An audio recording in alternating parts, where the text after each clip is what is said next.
The last day of tourist season ended with sunny skies and smiling visitors here in Juneau. And for me, the best part about this day was a surprising opportunity to fly with Era helicopters over 4 of the many glaciers in the area. Here's a few highlights from my flight. Abby Lowell reporting, Juneau Empire. My first task was to gear up. I received a flotation device and a pair of Glacier booties. Then a quick safety briefing on what I could expect during the flight. We also have what we call our air souvenir bag, also known as the air sickness bag. It's a non-service flight tuned from the Glacier, but if you decide to service something, please do inside this.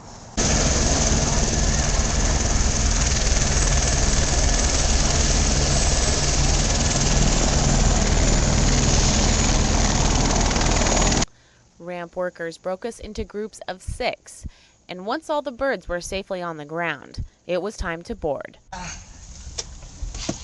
See, I'm a little stiff in the morning. Oh, yeah. Or any other morning.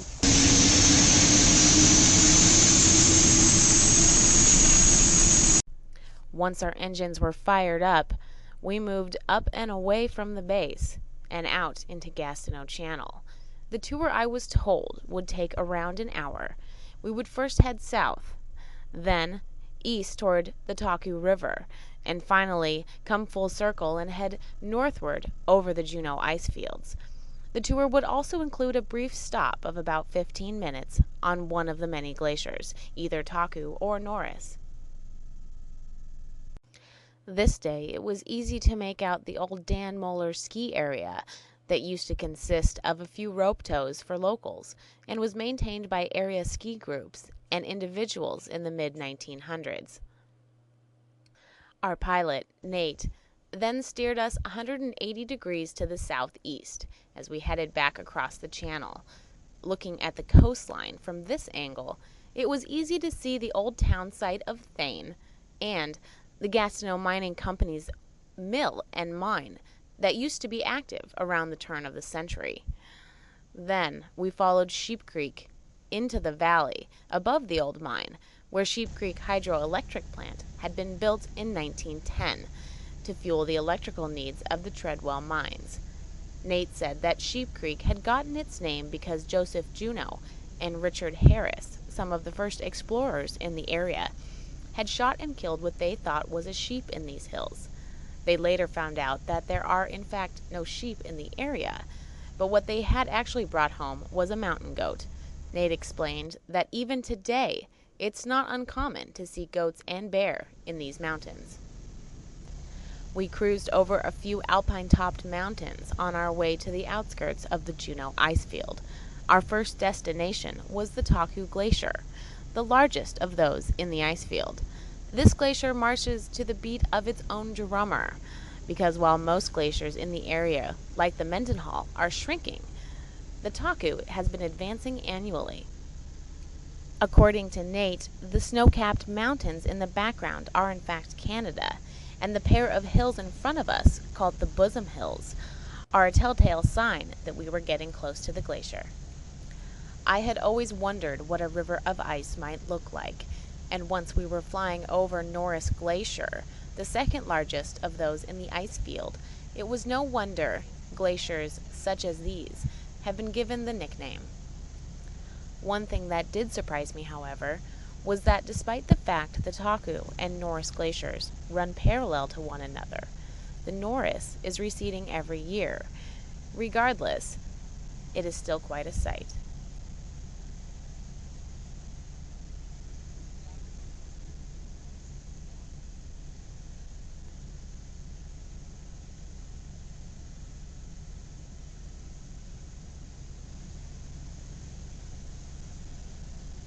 In the distance, it was easy to spot the wide tip of the Taku Glacier. According to the U.S. Forest Service, the Taku is melting just about as fast as it is advancing and remains relatively stable.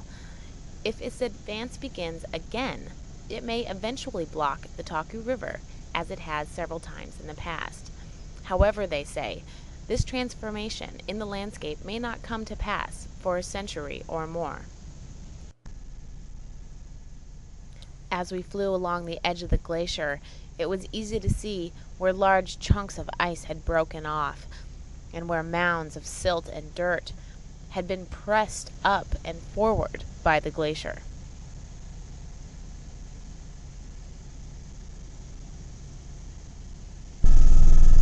Nate made one sweeping turn around the glacier and then started to look for a place to land.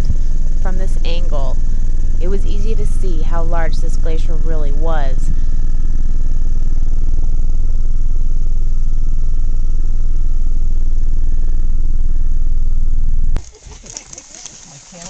Yeah, you gotta get your ice legs going now. Nate said that a lot of people expect glaciers to be like icebergs, very pristine. But in fact, glaciers are years and years of snow compacted. Therefore, it makes sense they might be a bit dirty. There you go. You want to bring some beef home? But I don't eat the stuff. A lot of people want to suck on it because, animals come out here. And maybe they're upstream and we're downstream. So to me, it doesn't make a lot of sense to do that. But it's beautiful stuff, and you can see the dirt in some of it. Well, as quickly as we had arrived, it was time to take off and continue the rest of the tour. Our next site was the Hole-in-the-Wall Glacier, which is actually an arm of the Taku, located a bit further to the southeast of the main branch. This glacier is called a cascading glacier, as it looks like it's actually cascading out of the mountainside.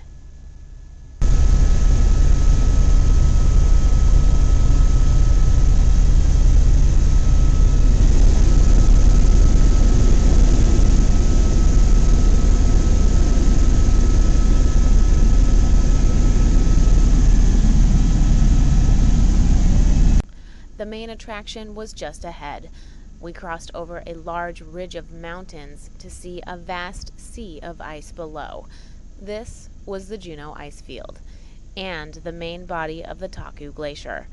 Combined, the 13 glaciers that make up this area cover around 600 square miles. We all took a minute to take in the scenery.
As we flew over the top of Lemon Glacier, located at the end of Lemon Creek, we could make out Mount Fairweather in the distance. This day certainly was quite a day for sightseeing.